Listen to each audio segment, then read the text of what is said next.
Welcome to first, our first of three, series for the Parent Co initiative, where our ultimate goal is to connect, organize, defend, and empower our parents as relates to those precious bundles that they send to our public school setting on a day-to-day basis. My name is April Cobb. I am the co-founder of Sunshine Education Coalition, and somewhere on the screen you also see. Hi, my name is Denise Papillon, and I am also a co-chair of the Sunshine Education Coalition. And the information that you see that just passed was the information about us and who we are. We're a collective of educators, as you see, parents and students, and grassroots organizations. We are just here for the students and for the parents, and we want to advocate for success, student success, but especially when it comes in terms of discipline and how it relates to school. So we are so glad to see you all here. Welcome. All right, our overall objective is so that as parents, you all will understand when suspensions are appropriate and when they're not, learn what due process looks like in our school discipline, gain three must know rights, three gain not, da, da, da, gain knowledge about the rights for every parent that they should exercise when discipline is involved, and know how to respond when their child is disciplined or what to request from the school. So again, as we go through these, we want to keep in mind that yes, we know there are going to be times where a child may need to be removed from the school setting, and that's initially for safety, not only for the child but for their peers as well. So again, we're not saying we're looking for a perfect school environment. We know that children will make mistakes, but we also have to be prepared for those mistakes and then make sure that we're following through with the correct um, um, responses to it. I don't refer to them as consequences, responses to it. Mhm. And our guest speaker tonight, go ahead, Denise, and introduce. Our guest speaker is the General Director of Student Discipline for Hillsborough County Public Schools, Mr. Michael Rowan. So we thank him very much for being here and joining us tonight on this platform. Thank Mr. you. Rowan. Thank you. All right, quick overview of our agenda. We are going to just open up a little bit. We're going to we introduced ourselves. We just have a little quick talk about, but what rights that you need to have. And then we're going to go through some scenarios, and then we're going to go ahead and take some questions from you all. We don't, as April said, we're going to be very mindful of your time. And so we're going to go ahead and begin. April. So we're going to start this out by opening the floor for Mr. Rowan in efforts to give you all some foundational understanding about our discipline, and not just here in Hillsborough County, but all public school settings have a set of student code of conducts. They may not have that same language to describe them, but we do feel that he needs to provide some foundational information so that this dialogue is something that everyone is on the same page. All right, Mr. Roy, you have the floor. Perfect. Thank you, April. And thank you guys for having me. That's the first thing. So in regards to the student code of conduct, every district in the state of Florida is required to have a student code of conduct. They just have to by state rule. Within that, there are a couple components that are mandated. There's actually not that many. You have a lot of leeway, but you have to have it. In Hillsborough County, we have the student code of conduct that addresses not only the behavior stuff, but we also use ours as a resource guide or a student handbook. So ours doubles as both. And that you'll see is a little bit different from county to county and how they operate that. Regarding our student code of conduct, one of the things that I would say is that we made it with the updated website this summer as of July 1st. The student code of conduct is easy to access. What we heard a lot was that we weren't easy to find. So now all you need to do is go to any school in Hillsborough County, and at the top right of the page of every school's website, it is a link to the student code of conduct. So we try to make it as easy as possible to get to for everyone.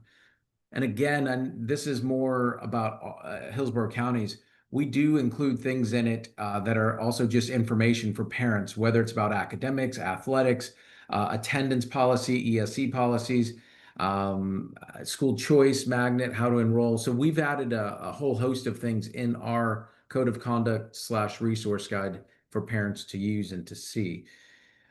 Regarding the behavior matrix, which is what we're really talking about tonight, There's a couple things that I need to say on the front end. When you get to the behavior matrix and the discipline side of things in the code of conduct, a lot of that is because the behavior has happened.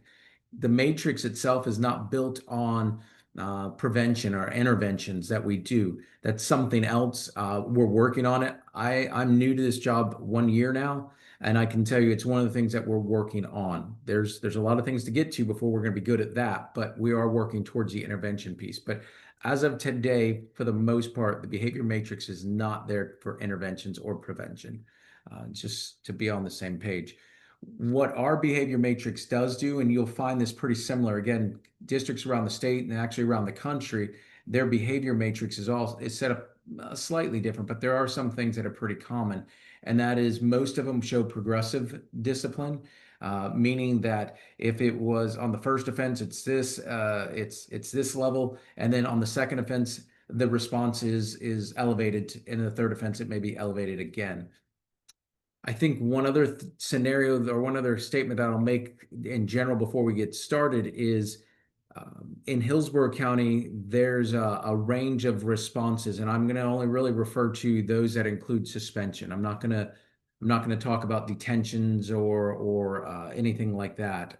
Restorative practices, those are again on the front end that schools should be doing, and we'll touch on it a little bit. But I'm only going to tell you about right now. In-school suspension is the first level, and that is something that is issued by the school and can be given to a student anywhere from a half day up to 3 days. The next level after that is what we call ATOS, or alternative to out of school suspension. And you can almost view that as like in-school suspension, but at a different school. The student still, it's not counted as a suspension against a student. The student still has access to their classes. We have access to a certified teacher, access to ESC teacher as well in our ATOS sites. From there, the next level is an out of school suspension. And from that, we're trying to bring something into the county right now, which for purposes of this conversation, I'm calling ATOS 2. It's a step that would be between an out of school suspension and then finally, well, not finally, but one of the last things on that spectrum is a change of placement or an expulsion. And a change of placement can last up to the current school year and one additional year. So the range of things that we'll probably talk about tonight are going to be anywhere from that in-school suspension handed out by the school to a change of placement or expulsion, which is handed out by my office in a hearing setting. So I think that covers the gist of some of those things. And there's more specifics about our matrix that I can address as we go through these scenarios. Unless April or Denise, there's a specific question you want me to answer right off the bat. No, I think you gave a great brief synopsis. I could not have done it better myself, even being in the trenches with using the actual matrix itself. So you did a very good job with that. I So agree. Denise, was there anything you would like to ask? No, I actually that the breaking down the tiers was perfect. That's a really clear explanation. I've Yeah. actually the most clear explanation I've heard in a while to try to explain to parents how the steps should be. So we thank you for that. What I actually would like for you to do is let's look at this first scenario here and the response that you would have for this, or that you would give not only to a teacher but Okay. also to a parent for this to explain this first scenario. So can we take a look at this one? Yeah, no, absolutely. Okay. If Look at that. you and I just wanted one other thing about Hillsborough County for Hillsborough County parents and guardians and grandparents and what have you. One of the things we did add to our matrix this year is actually investigation. What does the investigation actually include, and what should it include? I'm gonna highly recommend that you look at that student code of conduct, and if you ever have to go through this, look at those steps for the investigation. Hold the school accountable to those steps. Just say that. So, all right. Scenario one is you get a call, your child has been suspended for 5 days, no explanation, no hearing, no details, just a punishment. What do you do? So I'm going to answer this as if I'm a parent, which I am, and a parent in the know, which I am in the know. I would tell you that first thing has to be is to call the school. I would call the assistant principal. By rule, when you suspend a kid, not in school suspension, but the out of school suspension and the others, when we suspend a kid, by rule, there has to be a notification. Now, that notification can come in the form of a phone call with the parent and a discussion with the parent. But if that, in lieu of that, there should be a letter that goes out. And I know that all of our schools, including in-school suspension, for all of our consequences that I mentioned, we actually do have a letter that goes out.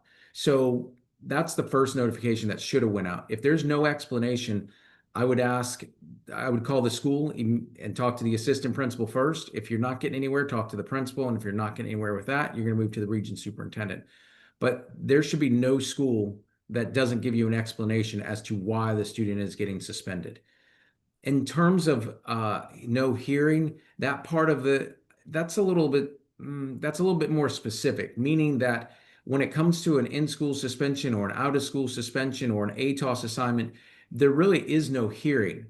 But what I will say is that part of the investigation steps is that a student has a voice, meaning that student, it could be the parent or the student. But what it means is that schools are obligated to get that student's side of the story. You can't just read the teacher's referral or hear a report from another student and say, oh, the kid did it, and we're going to go ahead and suspend them, for example. They are required to get that student's side of the story. Now, they may still make the decision to suspend. I'm not suggesting that, but they're obligated to get that side of the story. So there's not really a hearing per se. Now, if you move to a change of placement, or if we can get ATOS 2 up and running, there is a hearing. And at that hearing, I want to be clear on this. At that hearing, that's not necessarily where innocence or guilt is determined. That guilt has already been determined at the school level. So I'm going to kind of go back. If you don't understand why your son or daughter is going to a change of placement hearing, then you need to reach out to that principal or reach out back to that region superintendent, because they owe you that explanation. If you don't agree with it, the region superintendent is that first step. When you come to the hearing, what we're really deciding is placement, or we'll actually listen to any real new evidence. Like there was a case this past year where we had a parent brought a video in that was new, that they had literally just found the day before the hearing. The administrator is there. We were able to share it with the administrator. We had some discussion, and then we sent the student back to school because of the new evidence. Again, we're not there to decide guilt or innocence. However, we will hear and listen to if there's something new that has come up. Again, the no details goes back to the no explanation. This scenario, if it's happening, it's just flat out wrong. And it goes against what our policies and procedures are, and it needs to be addressed. Again, your first step normally is with the assistant principal, but my guess is if this is happening, the assistant principal is the one who's done it. You should probably start with them, but then move to the principal, and then if not, then the region superintendent. So, Okay. Mike, for a point of clarity, because when we were going through you know, amending, so to speak, the student code of conduct, that word hearing became used very synonymously for different understandings, so to speak. So can you explain what hearing actually means in this setting? Because it Yeah. went from the hearing at the school, and then it transitioned to the hearing at the when it was in front of the change of placement panel, so to speak. Gotcha. So can you provide a quick understanding of what that means, or what it's supposed to mean? Okay. In terms of hearing, that word, and at least anywhere I've found it and working with the attorneys, looking at the state statutes and what have you, the term hearing actually only comes up really when you talk about a change of placement or expulsion. A hearing is required. And that hearing, again, I'll just reiterate, when you come into the change of placement hearing, what you're doing in that meeting is we're discussing placement. Again, our focus isn't on the innocence or guilt part of it, but we're talking about placement. What's the best placement for that student? If you want to appeal the suspension, or you want to appeal, or you disagree with the consequence of going to the change of placement meeting or the suspension days that were associated with it on the front end, that is just simply not a hearing or a meeting, but it's an appeal. And that appeal goes back to the school site with the administrators there first. And if you're not happy as a parent with that or a guardian with that, that's when it moves to the region superintendent's office. I think I answered your question, April, but I'm not. You did.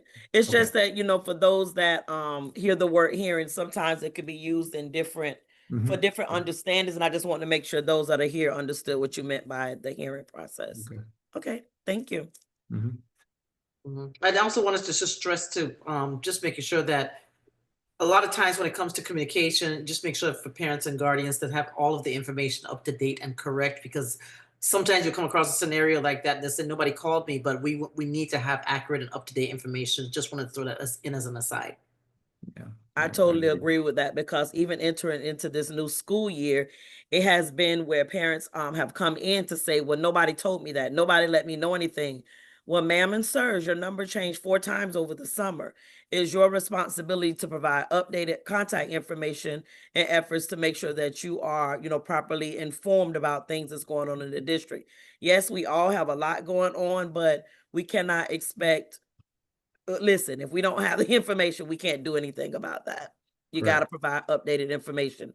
And the key thing is create an email address that you plan to use for your child for the duration of their academic years. That's it. Make it easy. First name, last name at gmail.com. Make your life easy. I'll just add to that the new information system we use in the district Focus.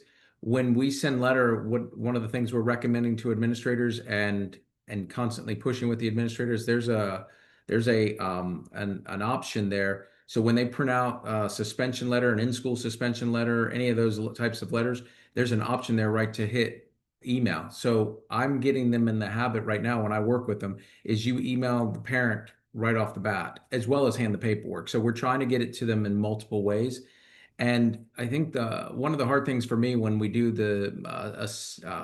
a setting like this where it's a Zoom call is that I don't want one of my comments to come out wrong, meaning that there's a lot of times that I find there's fault on both ends, so to speak. There's fault on the school's end because did the school really do their due diligence to reach out to the parent? I find that sometimes they didn't.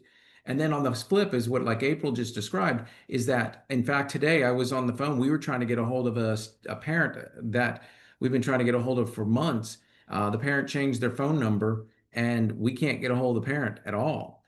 We've gone down to social media and trying to find friends and friends of friends. So that contact information being updated is absolutely important.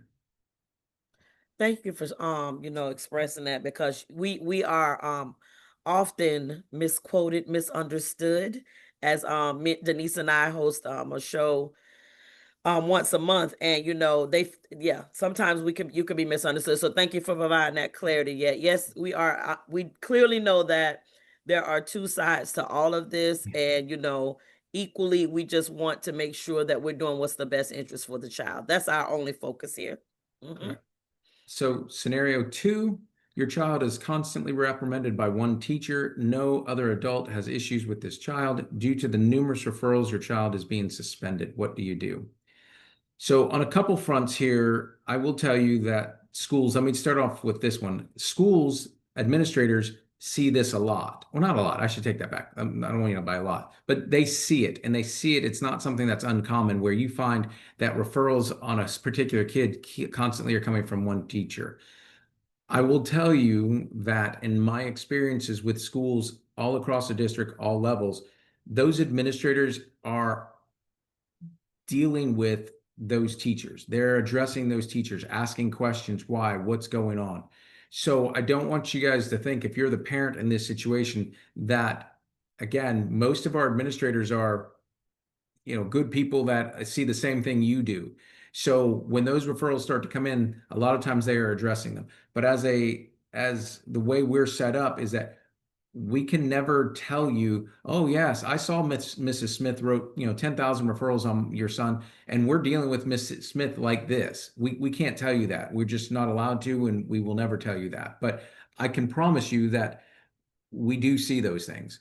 So now coming from the parent's perspective on this scenario is reach out to the administration. I would reach out. Well, the first step is hopefully if you're seeing this as a parent, you've reached out to the teacher to figure out why that's happening or to see if you can get to understand what's going on.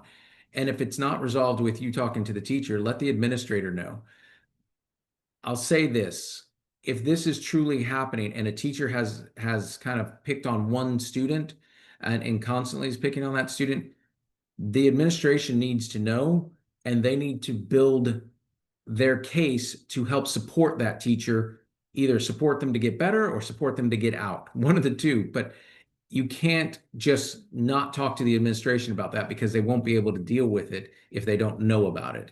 Um, in regards to, again, I think if you do those two things that I mentioned, uh, have the conversation dialogue with the teacher on the front end, and if you're not getting anywhere, have the conversation with the administration. Again, on more on the front end, because when it gets to the rest of this, due to the numerous referrals, your child is being suspended. If you're doing those two things on the front end, that shouldn't be happening because it's being addressed.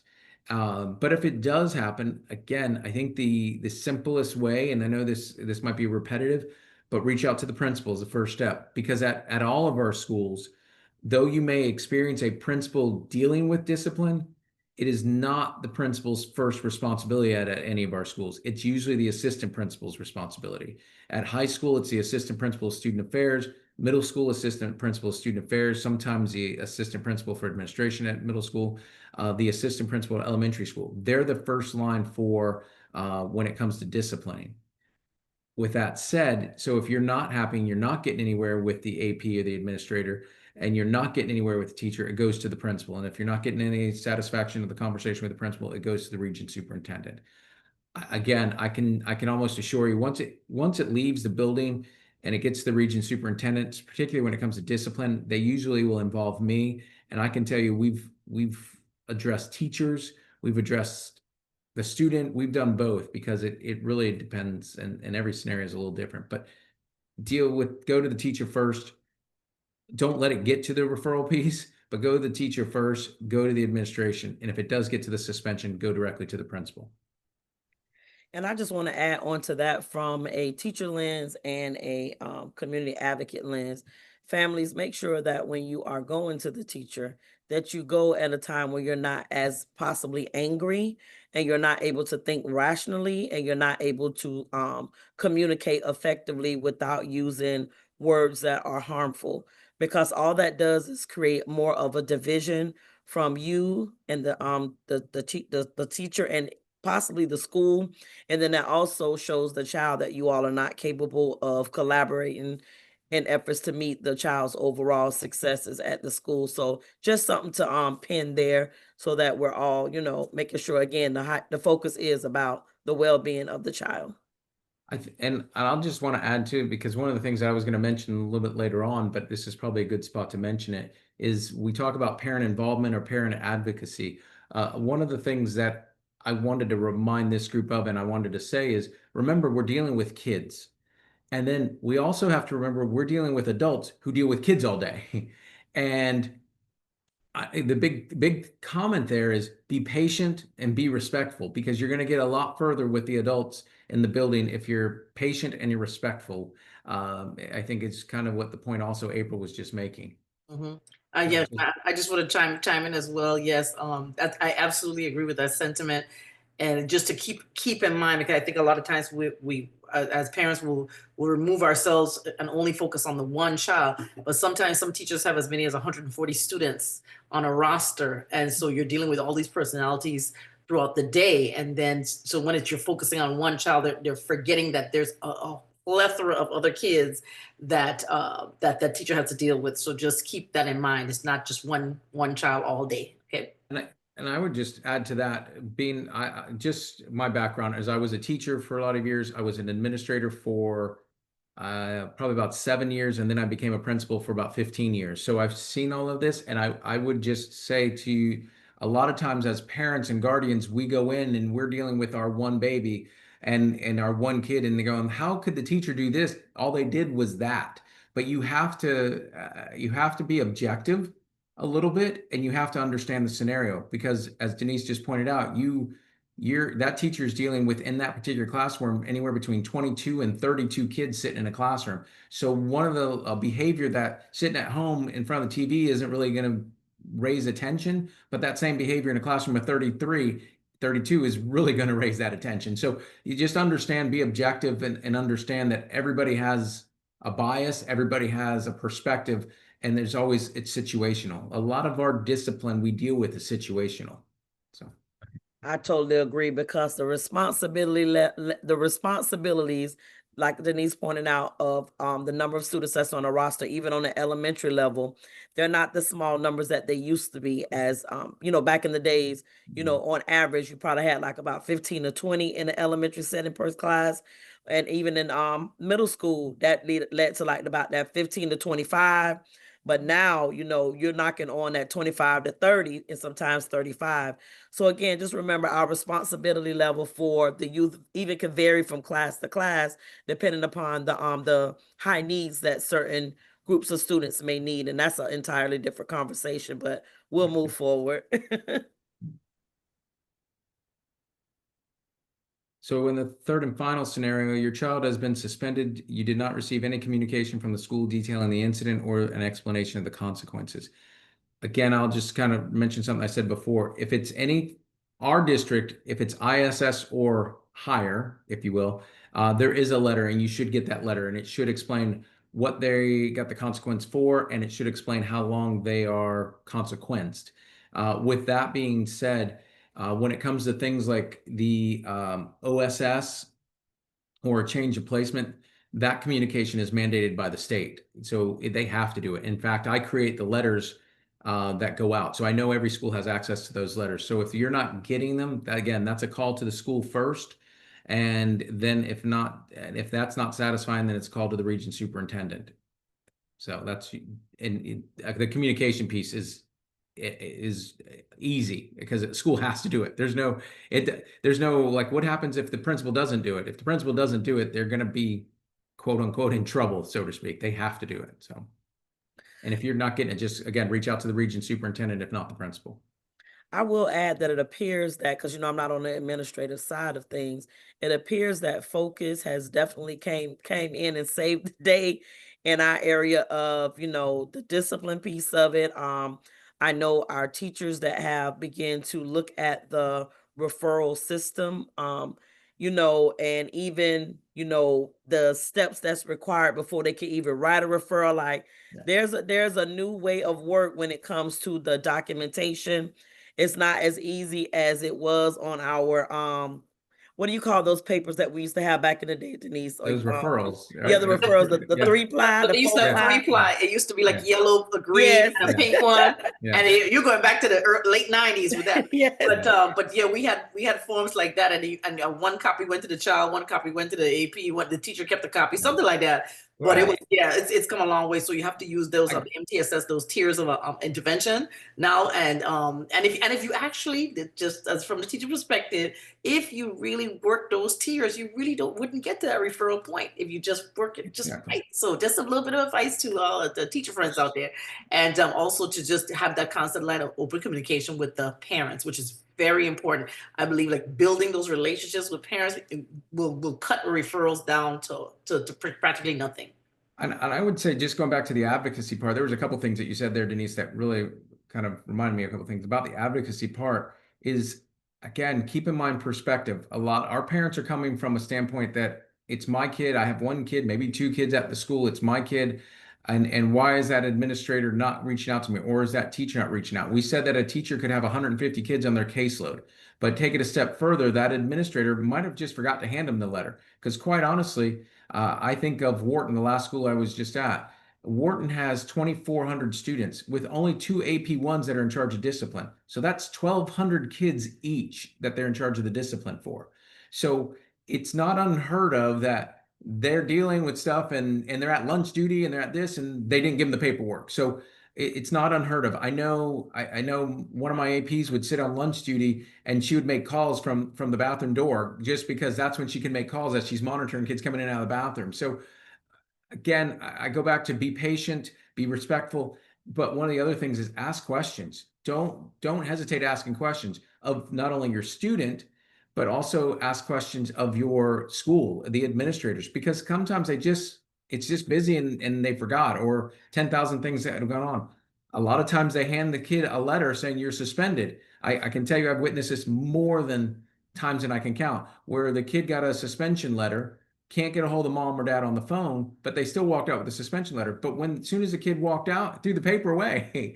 So it happens all the time. And they should have no problem giving you another piece of paper or handling the phone call. So I would just say be patient, ask questions. That's a big deal. I will give one example. My wife always laughs and jokes with me. My daughter was in middle school one time, and she came home, and we were sitting at dinner, and she was talking about the fight that took place in the boys' bathroom. That was, big fight, blood everywhere, everything gone on. And my wife was getting kind of excited. She's not in education. She's like, Mike, are you going to handle this? What are you going to do? What's going to happen next? And I just kept eating. And when she got done telling the story, I turned to my daughter and I asked a couple questions. Well, how did you know about all the blood in the boys' bathroom? Did you go in the boys' bathroom? Were you there?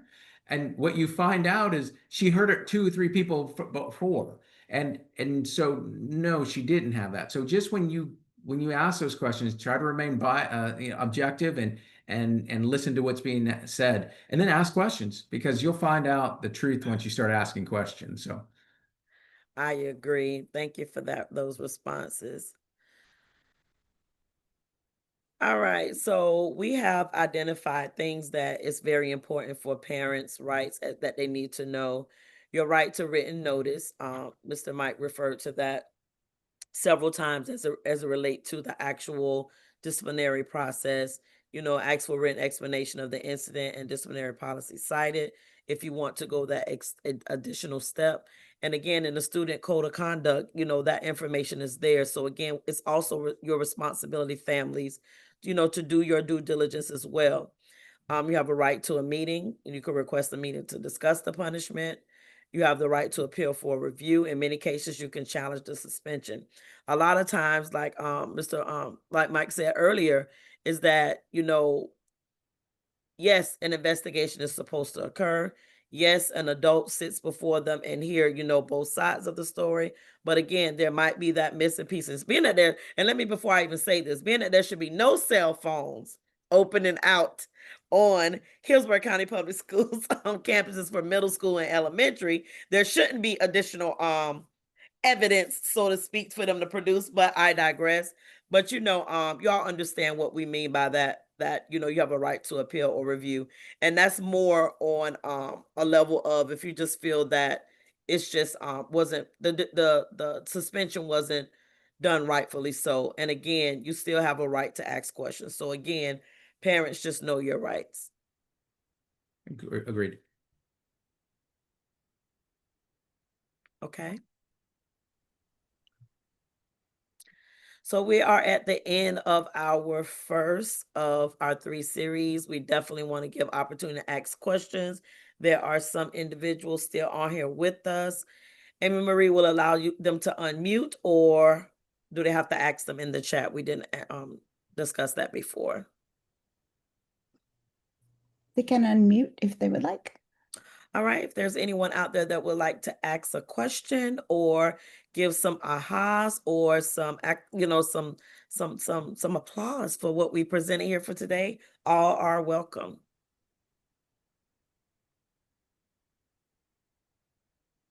Not that people, was the information helpful to you all? That would be a question I have for everyone. Okay. Anyone? Give us a thumbs up. Are y'all there? I think they're just listening. Hello. There's something in the chat. I don't know what that's. Yes, so that's going to be That's your know the your resource. Okay. So Flanagan indicated says thanks, good information. Anybody else want to add anything? Because we are definitely don't do a time just fluffing. Yes.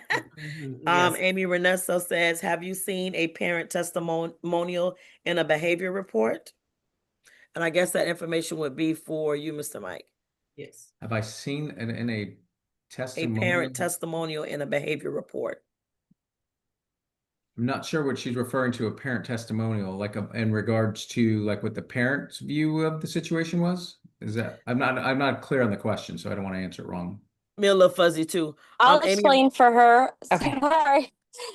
Okay, so we're from Delaware. And what Amy's asking is, so when the referral goes to the state, they actually told her that she can put basically what you just said, her own, like what she felt the situation was, and what, from the child's perspective and from the parent's perspective, because the sometimes the referral doesn't tell like the whole story.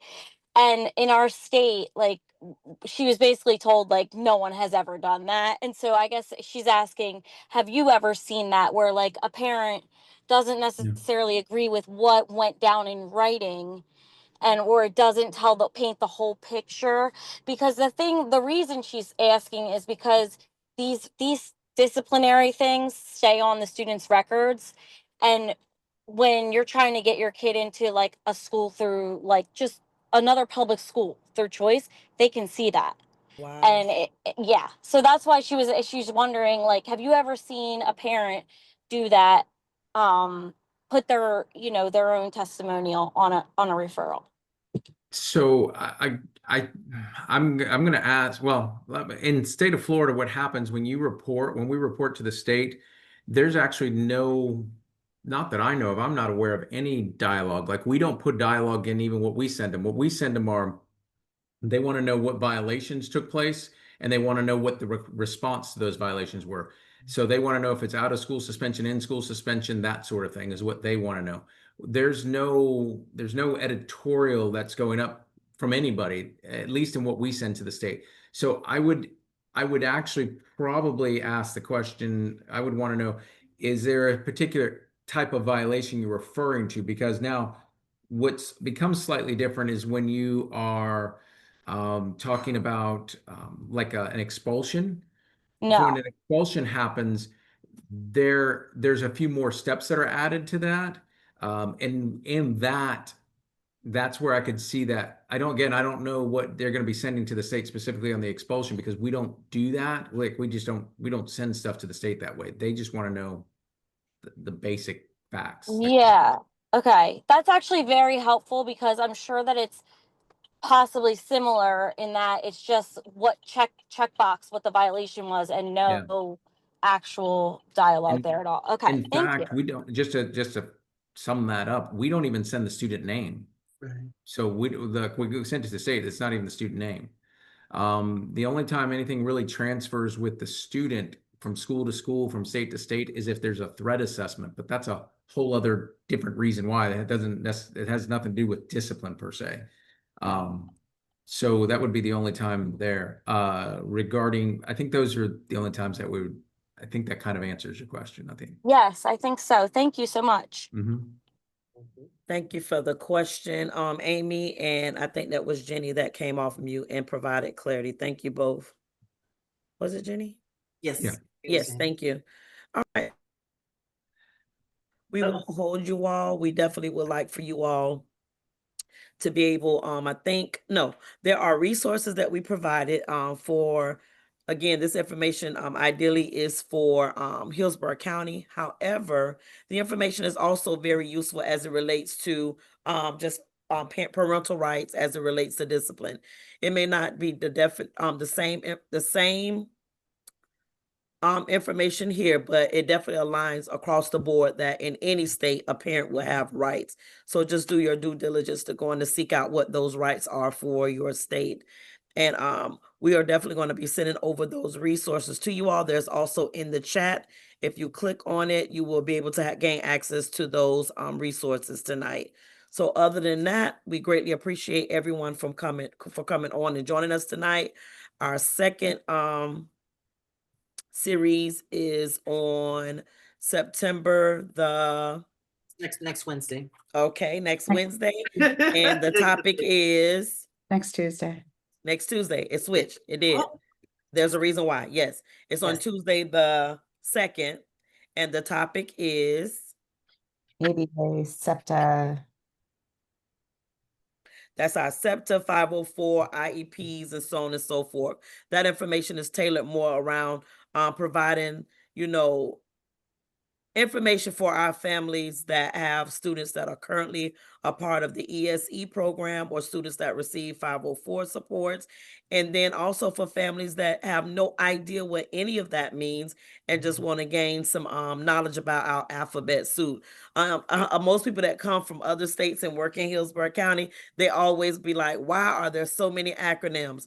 It's our norm. This is the only district I've ever worked in. So it's normal for me to hear all the acronyms and know what they mean. But when other people come in, they be looking like, what does that mean? And I'll be Right. like, oh, you're not from Florida. Oh, and you're also not from Hillsborough County. Let me share with you our new language of teacher here. So again, we greatly appreciate you all. Any closing words, Denise? No, that was it. I thought this was excellent. And thank you again, Mr. Rowan, for being here, for sharing your expertise, and really appreciate that. No problem. Thank you very much. And anytime you need me back, just let me know. Definitely. And we want to thank our host for tonight, which is Families for Strong Public Schools. And behind the scenes is the infamous Amy Marie. And we also see our other host for the majority of our projects, which is Bianca Gooseby on here with Teacher for the Culture, where we're also affiliated with that as well. So again, remember, collaborative work is what develops a strong community, and community is what drives success in our public school setting. We thank you all and have a good night. Like